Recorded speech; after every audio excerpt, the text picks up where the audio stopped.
Hello everyone, welcome back to रिंस्टर classes. आज के इस सेशन में हम लोग डिस्कस करेंगे एनवायरनमेंट इंजीनियरिंग की कुछ और प्रॉब्लम्स। तो स्टार्ट करते हैं।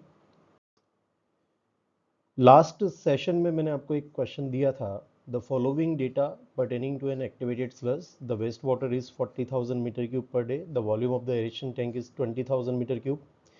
इन्फ्लुएंट बीओडी दिया गया है, एफ्लुएंट बीओडी दिया गया है। मिक्स्ड लिकर सस्पेंडेड सॉलिड जिसको एमएलएसएस कहते हैं, उसकी कॉन्सेंट्रेशन है 3000 milligram per litre. The mean cell residence time जिसे स्लज एस भी कहते हैं वो आपको दिया गया है 10 days. Then what is the mass of the solid wasted per day. तो लास्ट क्लास में हमने इसका कंसेप्ट भी देखा था कि जो एरेशन टैंक होता है जिसके अंदर जिसको आप एक्टिवेटेड स्लज प्रोसेस के दौरान यूज करते हैं, एएसपी के दौरान, उसमें आप एमएलएसएस यूज करते हैं। ठीक है, तो इस एमएलएसएस का कुछ पार्ट तो एफ्लुएंट के साथ निकल जाता है और कुछ पार्ट जो है वो स्लज के अंदर डिपॉजिट हो जाता है। तो इस तरीके से एमएलएसएस टैंक के अंदर लगातार कम होता रहता है। तो जितने टाइम में ये पूरा का पूरा एमएलएसएस खत्म हो जाएगा उसको क्या कहते हैं, स्लज एज कहते हैं।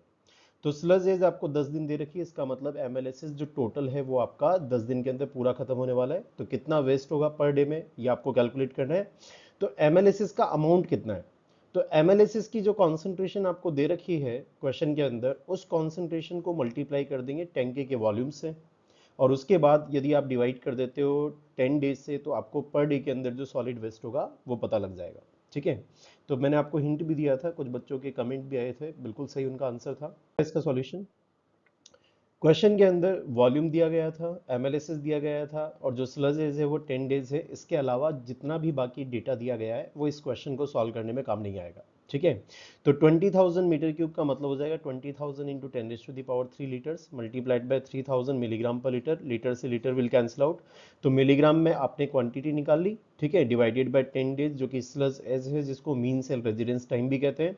तो यहाँ से आपको रिजल्ट मिल रहा है 6000 इंटू 10⁻6 मिलीग्राम। तो 10⁻6 मिलीग्राम इज 1 kg। ठीक है, तो यहाँ से आंसर आ गया आपका कि हर दिन 6000 kg का जो है वहाँ पर एमएलएसएस रिड्यूस होता जाएगा, वेस्ट होता जाएगा। ठीक है, आगे चलते हैं। अगला क्वेश्चन वापस से एएसपी पर है। Two activated sludge aeration tank are operated in the series, each tank has the following dimension. हर एक टैंक की डायमेंशन आपको दे रखी है। ठीक है, लेंथ, विड्थ और इसकी डेप्थ आपको गिवन है। The plant operating parameters are as follows. Flow आपको गिवन है, सॉल्युबल बीओडी आपको आफ्टर प्राइमरी सेटिंग आपको गिवन है ना। पीएसटी प्राइमरी सेडिमेंटेशन टैंक में भी कुछ बीओडी रिमूव होता है और उसके बाद जो बीओडी बच जाता है वो आपका इस प्रोसेस के अंदर आ रहा है, वो 130 मिलीग्राम पर लीटर है। तो बीओडी जो अप्लाई होगा यहाँ पर वो होगा 130 मिलीग्राम पर लीटर से। एमएलवीएसएस, ठीक है, mixed liquor volatile solid suspended, concentration जो है वो 1500 मिलीग्राम पर लीटर है। Settled sludge volume after 30 minute जो है वो 230 मिलीग्राम पर लीटर है। एरेशन टैंक रिक्वायर्ड टेम्परेचर, यहाँ पर जो लिक्विड का जो टेम्परेचर है वो 15 डिग्री सेंटीग्रेड है। Then what will be the total aeration period and the F/m ratio. ठीक है, ऐसा क्वेश्चन हमने लास्ट क्लास में भी सॉल्व किया था, लेकिन यहाँ पर जो आपको डिफरेंस मिल रहा है क्वेश्चन में वो यहाँ पर ये है कि दो एक्टिवेटेड स्लज एरेशन टैंक है और वो सीरीज में लगे हुए हैं। सीरीज में लगे हुए होने का मतलब ये है कि ये टैंक नंबर 1, उसके बाद में वाटर जाएगा टैंक नंबर 2 में, तो इस तरीके से यहाँ पर ये सीरीज में होगा। तो आप ऐसा भी बोल समझ सकते हैं कि जो वॉल्यूम है बेसिकली यहाँ पर एक बार जब यहाँ पर ट्रीटमेंट के लिए जब यहाँ पर जब सीवेज फ्लो होगा तो उस टाइम पर जो टोटल वॉल्यूम है वो डबल हो जाएगा। एक यूनिट का जो एरिया है मल्टीप्लाइड बाय 2 आपको करना पड़ेगा। और यहाँ पर आपसे जो एरेशन पीरियड पूछा है बेसिकली वो डिटेंशन टाइम होता है, और डिटेंशन टाइम का फॉर्मूला हम जानते हैं कि volume divided by discharge use करना है। ठीक है, तो डिस्चार्ज तो एक वैल्यू जो आपको दे रखी है वो होगी, एक टैंक का वॉल्यूम निकाल करके उसको डबल कर देंगे तो आपको टोटल वॉल्यूम जो कि यहाँ पर लिक्विड का रिटेन रहेगा इस टैंक के अंदर वो आपको पता लग जाएगा। ठीक है, तो टीडी की कैलकुलेशन करते समय डबल ऑफ वॉल्यूम करना पड़ेगा, बस इससे ज़्यादा कुछ नहीं है। फूड बाय मास रेशो, कल भी हमने देखा था कि फूड बेसिकली बीओडी अप्लाइड को कहते हैं, जो कि किलोग्राम पर डे में आप यूज़ करोगे। ठीक है, और मास जो है वो एमएलएसएस का अमाउंट है वो आप किलोग्राम में यूज़ करोगे। तो एमएलएसएस की कैलकुलेशन करते समय फिर से जो टोटल एमएलएसएस है वो टोटल दोनों टैंक यूनिट का वॉल्यूम, ठीक है, लेने के बाद आप लेंगे। तो यहाँ पर क्वेश्चन के अंदर एरेशन पीरियड निकालते समय वॉल्यूम यहाँ पर जो एक टैंक का जो वॉल्यूम है मल्टीप्लाइड बाय 2 करना पड़ेगा, क्योंकि इफेक्टिवली जो आपका सीवेज है वो आपका डबल वॉल्यूम से गुजरेगा। ठीक है, तो यहाँ पर आप बोल सकते हैं कि लेंथ डबल हो गई या विड्थ के अलोंग रखा तो विड्थ डबल हो गई, इस तरीके से आप बोल सकते हैं। तो यहाँ पर बेसिकली आपके पास में जो वॉल्यूम होगा वो 2 से मल्टीप्लाई करने के बाद मिलेगा। आपको डिस्चार्ज रेट दी गई थी, ठीक है, तो यहाँ से आंसर आपने निकाला 378 मिनट्स आ रहा है। तो फूड बाय मास रेशो निकालते समय फिर से डिस्चार्ज रेट से आपने मल्टीप्लाई किया, ठीक है, और डिस्चार्ज रेट आपको दिया गया था पर डे क्वांटिटी के अंदर, तो 24 मल्टीप्लाइड बाय 3600 आपने किया, ठीक है, मल्टीप्लाइड बाय 130, ये मिलीग्राम पर लीटर में बीओडी अप्लाइड था, ठीक है। तो यहाँ से कैलकुलेशन की आपको ये किलोग्राम पर डे में ये कन्वर्ट होकर के देगा, और फाइनली आपने यहाँ से जब आंसर निकाला तो फूड बाय मास रेशो जो आ रहा है वो 0.33 आ रहा है। देखो यहाँ कैलकुलेशन करते समय जो वॉल्यूम आप ले रहे हैं वो दोनों टैंक का मिलाकर के वॉल्यूम होगा, क्योंकि पूरी प्रोसेस तभी कंप्लीट होगी जब जो लिक्विड है वो आपका इन दोनों टैंक से गुजर जाएगा, ठीक है। तो बेसिकली यहाँ से एंट्री लेते समय और एग्जिट लेते समय जो इसने टोटल टाइम लिया है तो उसको इन दोनों टैंक से गुजरना पड़ेगा। तो एरेशन पीरियड की कैलकुलेशन में भी डबल किया था, और जितना एमएलएसएस यहाँ पर है तो वो भी टोटल एमएलएसएस आपको लेना पड़ेगा। तो दोनों टैंक का मिलाकर के एमएलएसएस इतना है। बाकी जो बीओडी अप्लाइड होता है वो फ्लो रेट से आता है, तो उसको फर्क नहीं पड़ता कि कितने टैंक आपने लगा रखे हैं, तो यहाँ की कैलकुलेशन में तो कोई डिफरेंस नहीं आएगा, ठीक है। तो 0.33 यहाँ पर फूड बाय मास रेशो आ रहा है। आगे चलते हैं, नेक्स्ट कंसेप्ट लेते हैं, वो है रिलेटिव स्टेबिलिटी का, ठीक है। बेसिकली बायोकेमिकल ऑक्सीजन डिमांड वहाँ पर वेस्ट वाटर की रहती है, और वेस्ट वाटर की बायोकेमिकल ऑक्सीजन डिमांड का मतलब है कि ड्यूरिंग द प्रोसेस जो है ऑक्सीजन कंज्यूम होता रहता है। तो बेसिकली ऑक्सीजन अवेलेबल कितना है एफ्लुएंट में divided by total oxygen required कितना है फर्स्ट स्टेज बीओडी, जिसको कार्बोनेशियस डिमांड भी कहते हैं, उसमें कितना टोटल ऑक्सीजन रिक्वायर्ड है, इनका रेशो लेने से आपको रिलेटिव स्टेबिलिटी मिलता है। देखो जैसे जैसे ऑक्सीजन यहाँ पर सप्लाई होती रहती है वैसे वैसे जो ऑर्गेनिक मैटर और जो बायोकेमिकल ऑक्सीजन डिमांड है वाटर की वो फुलफिल होती जाती है, और उसके बाद में जो आपका सीवेज वाटर है वो आपका स्टेबल होता जाता है, ठीक है। तो रिलेटिव स्टेबिलिटी इस रेशो से दी जाती है, और रिलेटिव स्टेबिलिटी निकालने के लिए दो फॉर्मूले हैं। इस फॉर्मूले के अंदर अगर आप पैरामीटर देखें तो बस T20 आपको नजर आ रहा है। बेसिकली T20 किसी न किसी टाइम को रिप्रेजेंट करता है, और जो 20 लिखा हुआ है वो डिग्री सेंटीग्रेड में टेम्परेचर को रिप्रेजेंट करता है। वैसे ही T37 ये एक टाइम होगा, ठीक है, कौन सा टाइम, 37 डिग्री सेंटीग्रेड पर लिया गया टाइम, ठीक है। तो T20 की एक्चुअल डेफिनेशन देख लेते हैं। T20 is the time in days, ठीक है, T20 is the time in days, you need to enter this time in days here, ठीक है। To decolourise the methylene blue solution at 20 degree centigrade, 20 degree centigrade पर methylene blue solution को decolourise करने के लिए कितना टाइम वो लेगा वो तो T20 कह रहा है। और अगर आपने ये 37 डिग्री सेंटीग्रेड पर मेजर किया नंबर ऑफ डेज के अंदर तो ये T37 कहलाएगा, ठीक है। बाकी हम कंप्लीट कंसेप्ट जो है क्लासेस में डिस्कस कर चुके हैं, तो अभी आगे चलते हैं। In the test conducted for determining the relative conductivity at 20 degree centigrade, the period of incubation was found to be 12 days, ठीक है। तो 12 दिन का incubation का टाइम यहाँ पर दिया गया है। Calculate the percentage relative stability। एक चीज जो आपको फोकस करनी चाहिए वो है टेम्परेचर। तो 20 डिग्री सेंटीग्रेड के कॉरस्पॉन्डिंग वाला आप फॉर्मूला यूज कर लेंगे रिलेटिव स्टेबिलिटी निकालने के लिए, ठीक है। तो ये फॉर्मूला आपको याद रखना पड़ता है, ठीक है। तो 100 multiplied by 1 minus 0.794 raise to the power T20। अगर ये फॉर्मूला याद होगा तो आप इसको यूज करके आंसर निकाल सकते हैं। आंसर आ रहा है 93.7% यहाँ पर रिलेटिव स्टेबिलिटी, ठीक है। नेक्स्ट क्वेश्चन पर चलते हैं। What will be the volume in metre cube of the standard rate trickling filter. Standard rate trickling filter का मतलब होता है लो रेट ट्रिकलिंग फिल्टर, और लो रेट ट्रिकलिंग फिल्टर में रीसर्कुलेशन नहीं होता।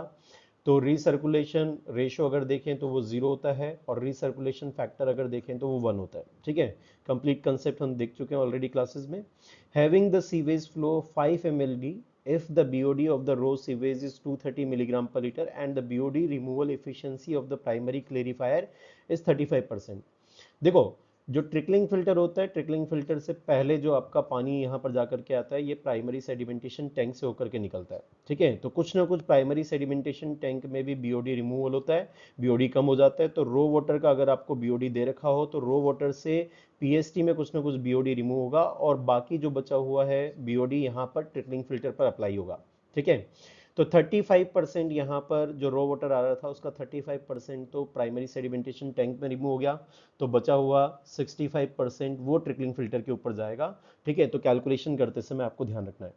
Final effluent from the trickling filter should have the BOD of 25 milligram per litre. हम चाहते हैं कि यहाँ से जब पानी निकले ट्रिकलिंग फिल्टर से तो उसमें बीओडी कितना हो, 25 मिलीग्राम पर लीटर हो। ठीक है, तो बेसिकली आपको इस क्वेश्चन में कैलकुलेट करना है what will be the volume in metre cube of the standard rate trickling filter. आपको जो है वॉल्यूम वी कैलकुलेट करना है। इसके लिए हमें एनआरसी की इक्वेशन यूज करनी पड़ेगी जो ऑलरेडी क्लास में मैंने बताई हुई है। ठीक है, उसमें आपको F1 बीओडी भी चाहिए होता है, यानी कि बीओडी कितना अप्लाई हुआ है ट्रिकलिंग फिल्टर पर, और कैलकुलेशन करते समय आपको रीसर्कुलेशन फैक्टर भी चाहिए होता है। लो रेट ट्रिकलिंग फिल्टर होने के कारण रीसर्कुलेशन फैक्टर तो 1 हो जाएगा। ठीक है, इसके अलावा आपको चाहिए होगा कि परसेंटेज रिमूवल इफिशिएंसी कितनी है। तो बीओडी रिमूवल आप निकाल सकते हैं कि बीओडी कितना अप्लाई हुआ, फाइनली आप चाहते कितना हो, तो यहाँ पर आप ईटा यानी कि percentage efficiency of the trickling filter निकाल सकते हैं। ठीक है, तो देखते हैं जरा। तो क्वेश्चन के अंदर जो सीवेज फ्लो दिया गया था 5 mld था, टोटल बीओडी जो वाटर में प्रेजेंट थी, ठीक है, पर डे यदि आप बोले तो 5 इंटू 10⁻⁶ मल्टीप्लाइड बाय 230 है, तो 1150 मल्टीप्लाइड बाय 10⁻⁶ इसको किलोग्राम बोल देंगे, तो 1150 ये आपका रो वाटर के अंदर है, यानी कि जो प्राइमरी सेडिमेंटेशन टैंक के ऊपर जो पानी गिरेगा उसके ऊपर बीओडी कितना अप्लाई होगा, 1150 होगा। लेकिन ट्रिकलिंग फिल्टर पर ये 35% कम गिरेगा, क्योंकि 35% रिमूव हो जाएगा प्राइमरी सेडिमेंटेशन टैंक में। तो यहाँ पर जो बीओडी अप्लाई हो रहा है किलोग्राम पर डे में, इसी को आप बेसिकली F1 बीओडी कहते हैं एनआरसी के फॉर्मूले के अंदर। ठीक है, तो फर्स्ट स्टेज में यहाँ तो केवल सिंगल स्टेज ही है, क्योंकि ये आपका लो रेट ट्रिकलिंग फिल्टर है। तो फर्स्ट स्टेज में या फिर सिंगल स्टेज में ट्रिकलिंग फिल्टर के लिए जो F1 बीओडी आता है वो किलोग्राम पर डे में आप मेजर करते हैं, जो ट्रिकलिंग फिल्टर के ऊपर आ रही है। ठीक है, यहाँ पर क्वेश्चन के अंदर अभी आपको जो बीओडी लेफ्ट यहाँ पर सीवेज में जो मिल रहा है वो आपको मिल रहा है 125 किलोग्राम पर डे, क्योंकि आपको बोला गया था 25 मिलीग्राम पर लीटर। क्वेश्चन के अंदर बोला गया था कि 25 मिलीग्राम पर लीटर का बीओडी जो है वो एफ्लुएंट के साथ निकलेगा। तो बेसिकली बीओडी रिमूव कितना करवाया ट्रिकलिंग फिल्टर ने, तो वो हो गया 747.5, ये तो अप्लाई हुआ था, 125 एफ्लुएंट के साथ निकल रहा है, डिवाइडेड बाय 747.5 कर देंगे तो 83.278 ये ट्रिकलिंग फिल्टर की इफिशियंसी हो जाएगी। ठीक है, तो एनआरसी की इक्वेशन अब यूज कर लेते हैं। एनआरसी की इक्वेशन है 100 डिवाइडेड बाय 100, ये शो करेगा कि ये परसेंटेज में आप यूज कर रहे हैं, तो एन को सीधा सीधा परसेंटेज में आपको यूज करना है, ऑलरेडी निकाला हमने अभी 83.278 है। बीओडी अप्लाइड, ये बीओडी अप्लाइड होता है किलोग्राम पर डे में आपको यूज करना होता है, और यहाँ पर 0.44 लिखा हुआ है, इसका मतलब वॉल्यूम जो होगा वो मीटर क्यूब में यूज करेंगे। कई किताबों में ये 0.0044 भी लिखा होता है, लेकिन उस समय फिर वॉल्यूम जो आप जिस यूनिट में यूज करोगे वो होगा हेक्टर इंटू मीटर में। ठीक है, नेक्स्ट क्वेश्चन में मैं आपको कैलकुलेशन शो करूंगा इसकी। अभी देखो आप 0.44 हो गया, 747.5 किलोग्राम पर डे के अंदर हो गया। RF1 रिसर्कुलेशन फैक्टर है, जो कि लो रेट ट्रिकलिंग फिल्टर का कितना होता है, 1 के बराबर होता है। क्यों? क्योंकि उसके अंदर रिसर्कुलेशन आप नहीं करवाते हैं। तो इस इक्वेशन से आपने वॉल्यूम के लिए इसको सॉल्व किया, और वॉल्यूम आ रहा है 3589.225 मीटर क्यूब। ठीक है, नेक्स्ट क्वेश्चन पर चलते हैं। The volume of the high rate trickling filter. अब ये जो आपका ट्रिकलिंग फिल्टर है ये हाई रेट ट्रिकलिंग फिल्टर है, इसका मतलब यहाँ पर रिसर्कुलेशन होगा। हैविंग द एफिशिएंसी 80%, क्वेश्चन के अंदर आपको एफिशिएंसी यानी कि ईटा दिया हुआ है, वॉल्यूम आपको गिवन है, along with the recirculation ratio आपको गिवन है 1.5, the BOD entering the filter unit will be. देखो एनआरसी के फॉर्मूले में जो आप इफिशिएंसी निकालते हो तो उसमें फॉर्मूले के अंदर जो आपको यूज करना होता है वो रिसर्कुलेशन फैक्टर होता है, और आपको रिसर्कुलेशन रेशो गिवन है, और रिसर्कुलेशन रेशो के लिए सिंबल हम यूज करते हैं आर। ठीक है, RF1 सिंबल होगा रिसर्कुलेशन फैक्टर के लिए। फॉर्मूला ऑलरेडी मैं क्लासेस में आपको दे चुका हूँ कि 1 + R divided by 1 + 1 - F multiplied by R का होल स्क्वायर होता है, और F क्या होता है, F ट्रीटेबिलिटी फैक्टर होता है, जो कि इंडियन सीवेज के लिए 0.9 अज्यूम किया जाता है। ठीक है, तो 0.9 यदि आप इधर पुट करोगे तो ये 0.1 हो जाएगा, R का होल स्क्वायर हुआ। तो R को जैसे ही आप पुट करोगे रिसर्कुलेशन फैक्टर आ रहा है 1.89, जो कि आपको एनआरसी की इक्वेशन में डालना होगा। ठीक है, तो एनआरसी की इक्वेशन, अब मैं आपको एनआरसी की इक्वेशन डिफरेंट फॉर्म में जो है यूज करके बता रहा हूँ। पिछले फॉर्मूले में हमने यहाँ पर 0.44 देखा था, अब हम देख रहे हैं 0.0044। ये बेसिकली कन्वर्जन के कारण होता है कि वॉल्यूम जो आपको अब यहाँ पे यूज करना है वो हेक्टर मीटर में यूज करना है। ठीक है, तो आपको क्वेश्चन के अंदर जो वॉल्यूम गिवन था अगर आप उसको हेक्टर में कन्वर्ट करोगे तो 0.12 हेक्टर इंटू मीटर हो जाएगा। ठीक है, सिर्फ कैलकुलेशन शो करने के पर्पज से मैं यहाँ पर इसको कन्वर्ट करवा के यूज़ करवा रहा हूँ। अगर आप डायरेक्टली वो 0.44 वाला यूज़ करते तो आपको कोई भी चेंजेस करने की ज़रूरत नहीं होती, क्योंकि क्वेश्चन के अंदर जो आपको वॉल्यूम दिया गया है वो बेसिकली 1200 मीटर क्यूब दिया हुआ है। ठीक है, तो यहाँ पर कन्वर्जन भी देख सकते हैं आप, 1200 मीटर क्यूब का मतलब हो जाएगा 1200, यदि आपको इसको हेक्टर में चेंज करना है तो वो मीटर स्क्वायर की जगह आप हेक्टर जब यूज़ करोगे तो 10⁻⁻⁴ हेक्टर हो जाएगा, मल्टीप्लाइड बाय मीटर होगा। ठीक है, तो यहाँ से जब रिजल्ट निकालेंगे तो 0.12 हेक्टर मीटर आपको मिल रहा होगा। ठीक है, तो 0.12 यदि यहाँ पर वॉल्यूम को पुट करें तो आप इस यूनिट में भी काम कर सकते हैं। ठीक है, तो 80% क्वेश्चन के अंदर इफिशियंसी दिया हुआ था, उससे हमने बीओडी यहाँ पर निकाल दिया, दैट इज 732.18।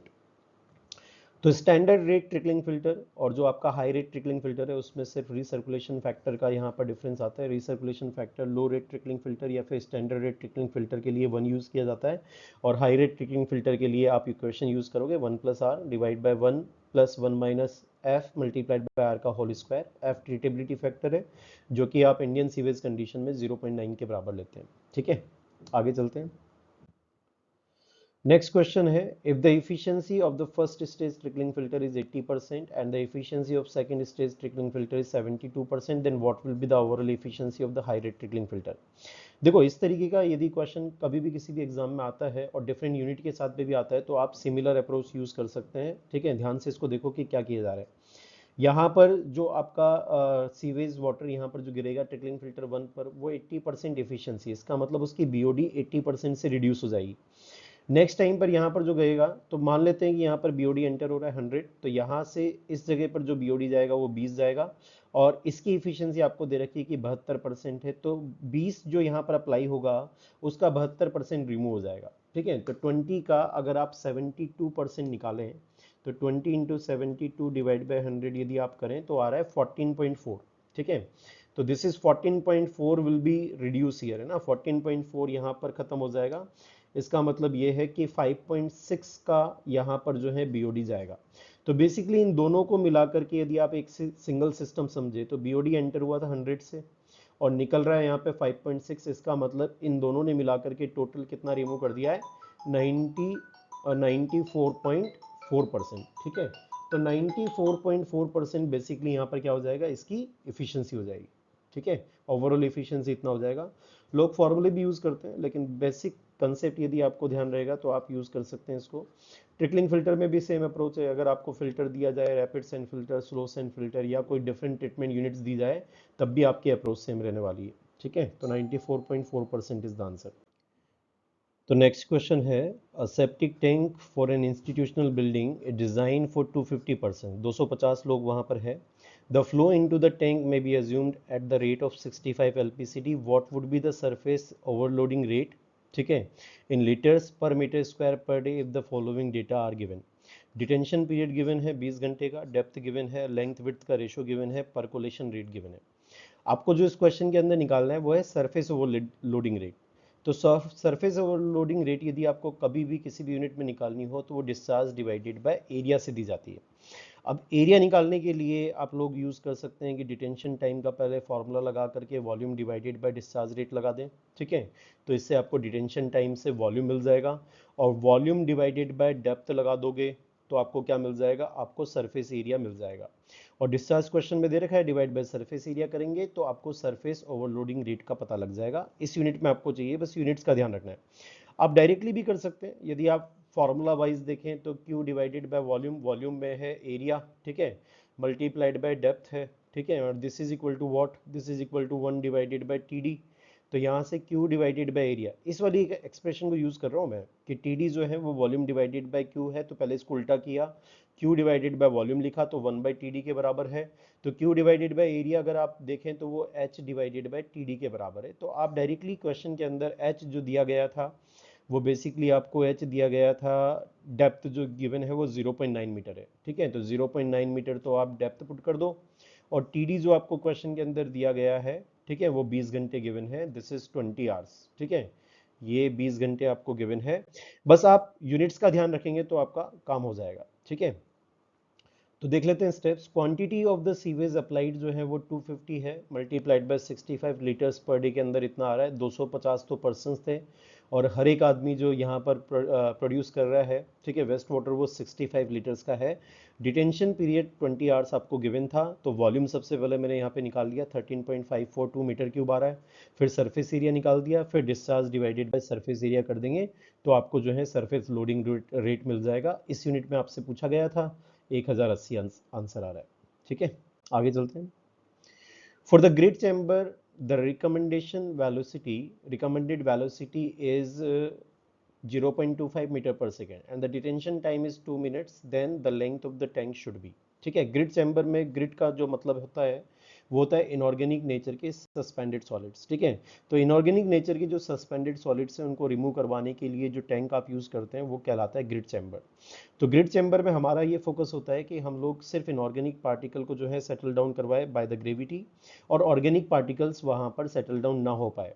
तो हम उतनी वेलोसिटी देंगे जितनी वेलोसिटी की वहाँ पर इनऑर्गेनिक पार्टिकल्स को रिक्वायरमेंट है, उससे कम वेलोसिटी नहीं करनी है आपको। अगर कम कर दोगे तो जो आपके पार्टिकल ऑर्गेनिक नेचर के हैं वो भी डिपॉजिट हो जाएंगे, ठीक है, वो भी सेटल डाउन हो जाएंगे।